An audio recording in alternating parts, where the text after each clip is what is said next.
Over the next 5 years, we're all gonna go through a career revolution.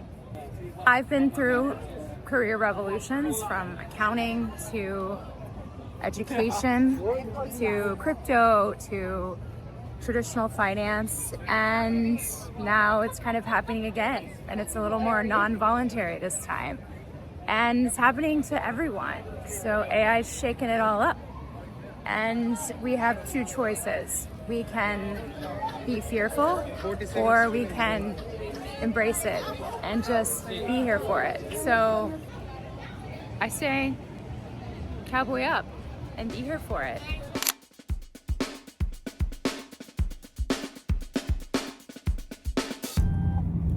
Tonight we have a work dinner and we're going to a show. It's just everyone that works in the office. Very excited about that. Hopefully I'll get some vids, show you where we're gonna go eat and go to the show. And I think we're gonna get to go backstage, so really fangirling for that.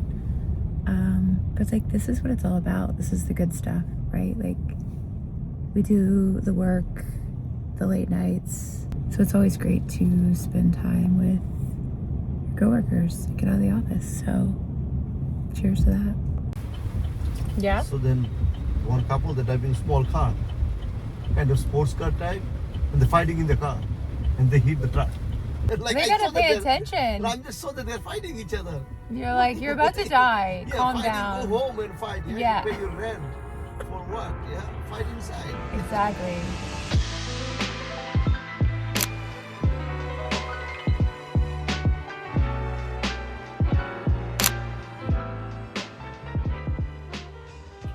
Happy Wednesday, I suppose. We went to a show, Titanic, which was so funny, and dinner before, and just hung out with the crew. We were invited backstage, and lovely time. Highly recommend. It was funny. My face hurt at the end of the night. And stayed in the city, which is nice because you wake up at like 6 a.m. and you're like, oh, wait, I have no commute. So that was interesting this morning. But I wanted to chat today to call myself out. I've been chatting about how AI, the agentic era, is really creating this barbell effect, where on one end is extreme AI automation agents, and on the other end is this in real life human interaction relationship, and how everything is kind of bifurcating to those extremes. And for myself, that meant, okay, well, I need to put some time on the calendar for AI and make sure that I'm prioritizing that and keeping up with it. And it's been something that I have prioritized, and I make it part of my schedule. And yeah, I feel like I'm keeping up there. And then today I have several in-person meetings, coffee dates, calls, etc. And it feels good. It feels good to have a calendar where, you're going to talk to a lot of different people, different topics, and make those connections. And I thought, why don't I prioritize this? Like, I do it for, if I have work meetings to set up that are necessary, but am I really prioritizing relationships in both my professional network, but just things that I'm interested in too, right? Like there's parts of my job that are required, and there's parts of it that's maybe I'm interested in. I'm really interested in blockchain and Ethereum and the growth of new money and how we're transitioning over into this new era. And so that's not something that's part of my daily role, what I'm doing currently, but it is something that I'm interested in. So am I connecting with folks in that area? Am I reaching out? Am I making... But am I making it a priority to reach out and connect and make human interactions, especially IRL, a priority? But if I don't act or change any part of my habit, it's not going to change anything. So I am making this my accountability that moving forward, as much as AI and learning that is a priority, so are human relationships. So I got extra matcha, and now it tastes like I'm drinking like green sand. I wanted the extra energy, but I didn't consider the texture, but that's okay. Lesson learned. I have some thoughts and ideas. So we've got a stack day until like 2 o'clock. So yeah.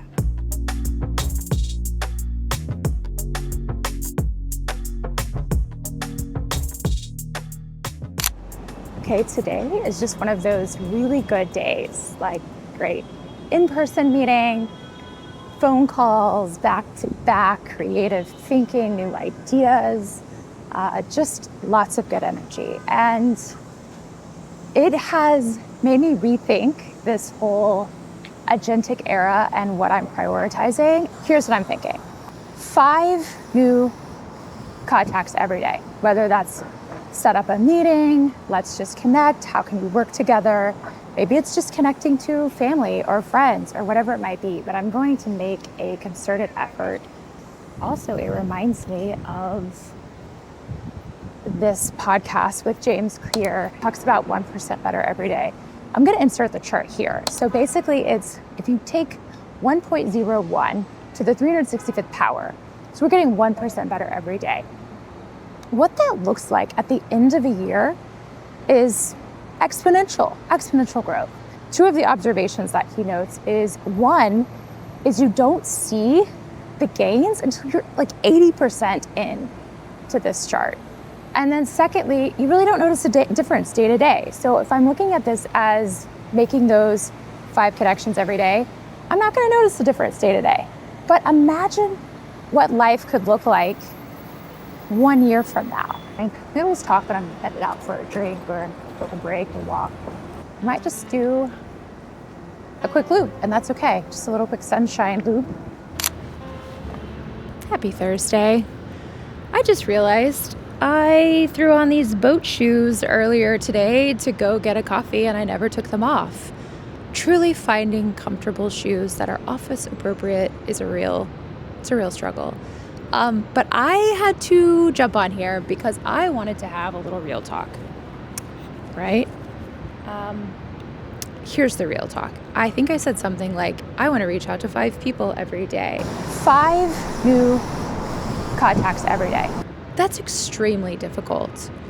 And I'm not trying to go out and spam people, right? I'm just trying to focus on human interaction more outside of the scope of my normal day-to-day activities. So I just wanted to have a reality check and just say that we're going to change this to 1 person. But I know this is turning into like a James Clear copycat, but he's got some good stuff.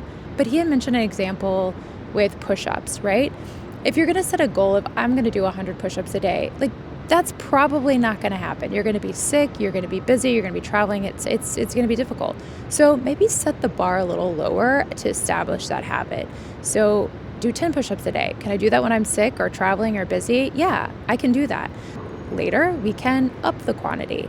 But for right now, we're going to make a concerted effort to contact 1 person every day on the commute. Yeah, so I just have to have real talk because sometimes I have these big grand goals and then I go to do it and I'm like, yeah, it didn't work out, and this is one of those times. But we're gonna get back into the office because today is a Thursday and we are doing an AI lunch and learn. This is really just kind of documenting this whole journey, but I do like to drop in kind of what we're working on because I feel like, you know what's gonna happen? What's gonna happen is I'm gonna go back and watch this in like 10 years, 5 years, 3 years, and be like, oh, girl, you had no idea, right? You had no idea. It's like, can you imagine someone talking about like dial-up and like showing you the sound and how cool it is? You know, you see those videos with Bill Gates talking about the internet with David Letterman, and we're like, oh. Eventually, we may figure out how to make the computer think, but that turns out to be a very tough problem. In fact, there's been almost no progress made on it. So nobody knows when that'll happen. Some people think it'll never happen. Yeah, we don't want them to think, do we?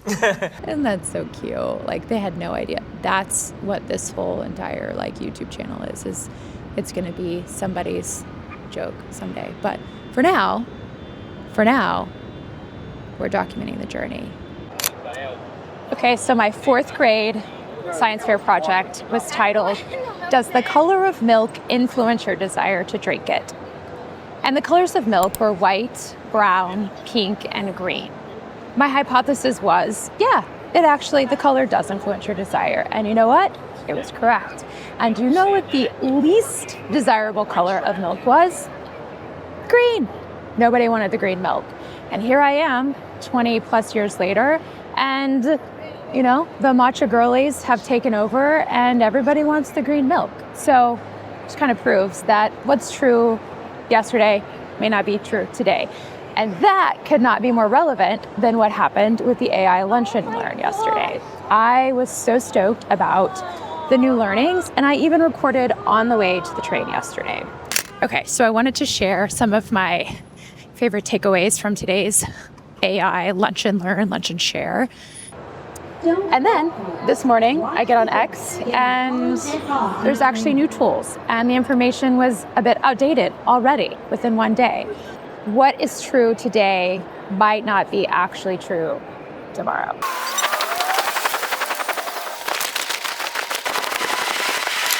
So we're all going to be going through a career revolution over the next 3 to 5 years. The data shows that more than 40% of our daily tasks will completely change in the next 3 years. And that's over 2,800 occupations. That's medicine, education, finance, blue collar, white collar, all the things. And if you look at like a plumber, could they use AI to troubleshoot and agents for billing and sensors on pipes to predict issues before they happen? Like, it's going to happen everywhere. And it reminds me of the Jeff Bezos interview where he says, I'm often asked what's going to change in the next 10 years. And I'm rarely asked what's not going to change in the next 10 years. And that second question is actually more powerful when you're trying to establish a business strategy. And I found that that's been some incredible advice just personally as I've been navigating the rapid change that AI is creating in especially finance, because it's not just impacting my day-to-day job, but it impacts the companies that are included in investments and that analysts are covering, and it's just broadly across everything. And yeah, so while we're kind of in it, we're in this moment of change. We've got to stay sane, right? And it's really helpful to focus on what's not going to change. For me, the revelation has really been, oh, there's mowers. The revelation has really been relationships. Well, my job may drastically change, and who knows how things will change. I know that that's still going to be meaningful and important. And so whatever that is in your space, maybe it is some sort of personal, maybe it's in real life, maybe it's incorporating more in-person, in real life connections with your business or personally. So yeah. Griffers, what are you doing? Hi, Griff. What's up, Griffers? That's my dog. So we're gonna wrap up this walk and we're gonna get to the beach because it's Saturday and Saturdays are for the beach. I love the Northeast because you can be in a sweater on a July day. Like, this doesn't happen in Texas and Oklahoma. I would be dying right now. But so +1 for the Northeast. All right. So we're gonna all chill. We're gonna lean into what's not changing and stay curious.